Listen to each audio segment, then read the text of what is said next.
बातमी कोल्हापुरातून आहे। कोल्हापूरच्या पट्टण कडोली गावामध्ये तणावपूर्ण शांतता पाहायला मिळते। पट्टण कडोलीमध्ये अनधिकृतरित्या शिवपुतळा उभारण्यात आला।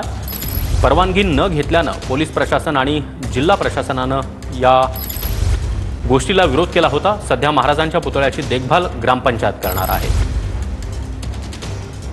कोल्हापूर जिल्ह्यातील पट्टण कडोली येथे छत्रपती शिवाजी महाराज चौकामध्ये गेल्या 40 वर्षापासून पट्टण कडोली गावकऱ्यांची मागणी होती की छत्रपती शिवाजी महाराज यांचा पुतळा बसवण्याची मागणी केली, वारंवार करत होती, पण याकडे प्रशासन दुर्लक्ष करत होतं। पण काल पट्टण कडोली येथील समस्त ग्रामस्थांनी एकत्रितपणे येऊन छत्रपती शिवाजी महाराज चौकामध्ये रात्री 12 वाजता छत्रपती शिवाजी महाराज यांचा पुतळा बसवण्यात आलेला आहे, चाबुत्रा तयार करण्यात आला आहे। याची माहिती पोलीस प्रशासनाने मिळताच, महसूल प्रशासनाने, जिल्हा प्रशासनाने मिळताच त्यांनी घटनास्थळी येऊन पुतळा असा तुम्हाला बसवता येणार नाही, कुठली परमिशन नाही आहे, परवानगी नाही असं लिहिलं। पण सकाळी 7 वाजल्यापासून ते दुपारी 3 वाजेपर्यंत शिवप्रेमींनी मोठा लढा दिला।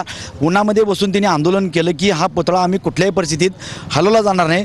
शिवप्रेमींचा कुठेतरी विजय झाला आहे आणि छत्रपती शिवाजी महाराजांचा पुतळा या चौकामध्ये डौलात उभारणार हे मात्र सिद्ध झालं आहे। कॅमेरामॅन सुनील काटकरसह मी सायना जाधव, TV9 मराठी, पट्टण कडोली।